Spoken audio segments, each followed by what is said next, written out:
Assalamualaikum warahmatullahi wabarakatuh. Kembali lagi bersama saya Syahid Yusuf. Kali ini masih di bab 1 membahas wirausaha kerajinan dari bahan limbah berbentuk bangun datar. Kalau kemarin kita sudah membahas bagian A, maka sekarang kita akan membahas bagian B, yaitu sistem produksi usaha kerajinan dari bahan limbah berbentuk bangun datar. Namun sebelum kita lanjut ke penjelasannya, jangan lupa klik tombol subscribe dan aktifkan lonceng di sebelahnya. Like, komen, dan share ke teman-teman kalian. Oke, produk kerajinan banyak memanfaatkan bahan-bahan alam seperti tanah liat, serat alam, kayu, bambu, batu, dan rotan. Ada juga yang memanfaatkan bahan sintetis sebagai bahan kerajinan seperti limbah kertas, limbah plastik, dan karet. Secara umum, jenis bahan limbah untuk produk kerajinan dapat dibagi menjadi dua kelompok. 1. Bangun datar. 2. Bangun ruang. Adapun pengertian apa itu bangun datar, apa bangun ruang, sudah saya jelaskan di video sebelumnya. Next, kita lanjut membahas tentang bagian 1, aneka produk kerajinan dari bahan limbah berbentuk bangun datar. Nah, jadi di sini saya akan jelaskan beberapa produk kerajinan dari berbagai macam bahan limbah. Namun, materi yang diuraikan di sini merupakan contoh saja. Kalian dapat mempelajarinya sebagai pengetahuan dan diharapkan dapat mengeksplorasi pengetahuan lainnya sebagai bahan pengayaan.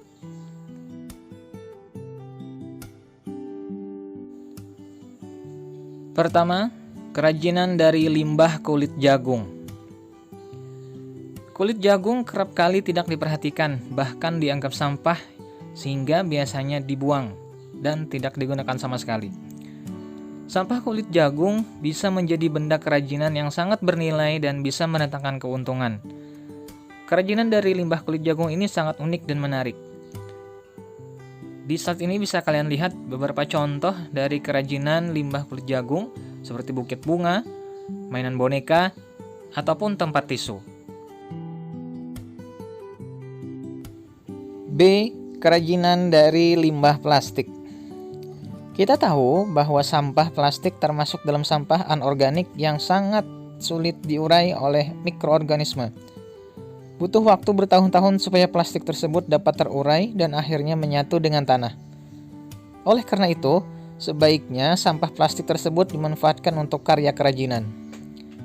Saat ini sudah banyak kerajinan yang dibuat dengan bahan dasar limbah plastik seperti dompet, payung, boneka, bahkan yang sekarang itu sedang trendingnya atau lagi rame-ramenya itu limbah plastik dibuat menjadi lampu hias.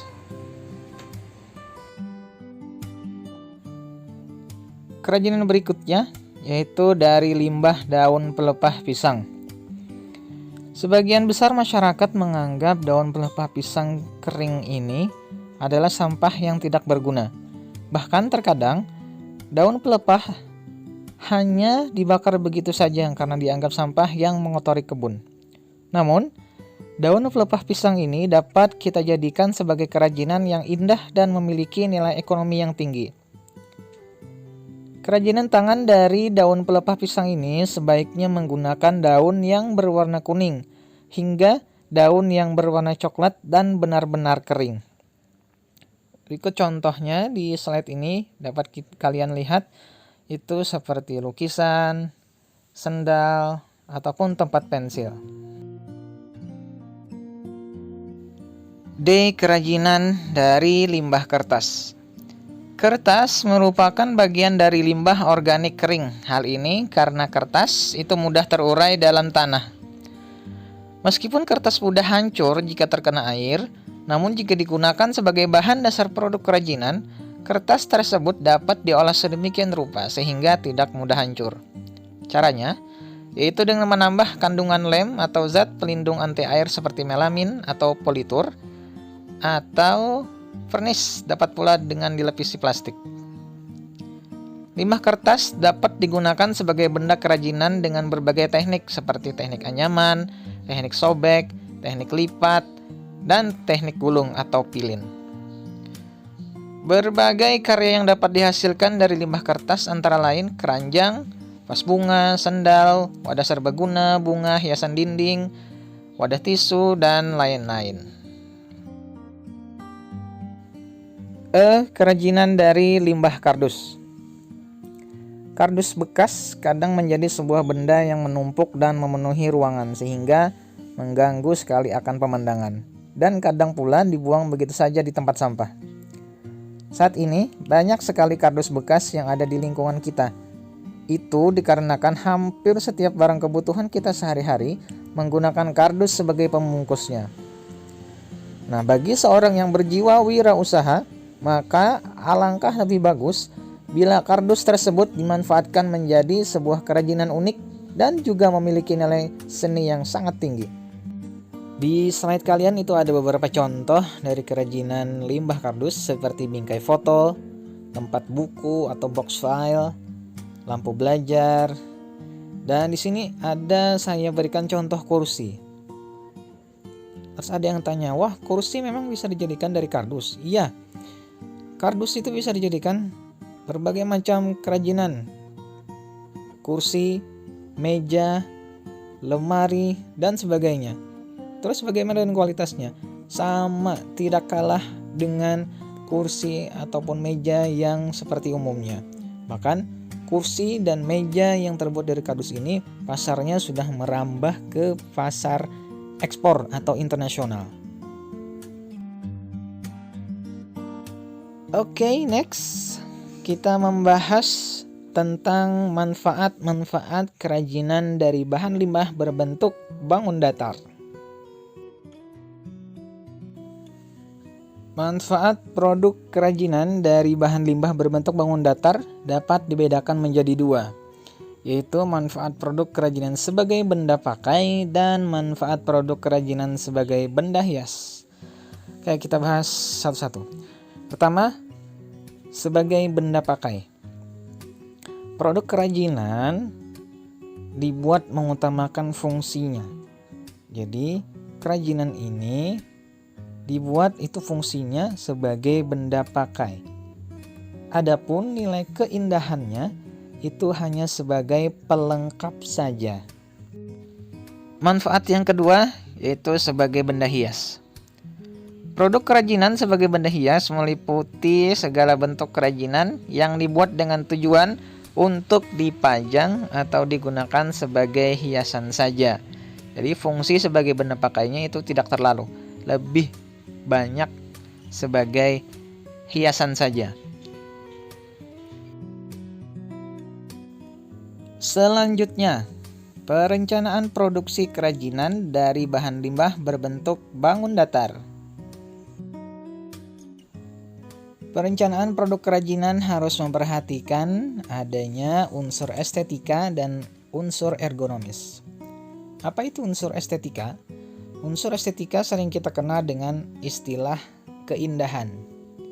Nilai-nilai keindahan atau keunikan karya seni itu memiliki beberapa prinsip: kesatuan, keselarasan, keseimbangan, dan kontras, sehingga menimbulkan perasaan haru, nyaman, nikmat, dan bahagia. Kemudian unsur ergonomis. Apa itu unsur ergonomis? Nah, unsur ergonomis selalu dikaitkan dengan aspek fungsi atau kegunaan.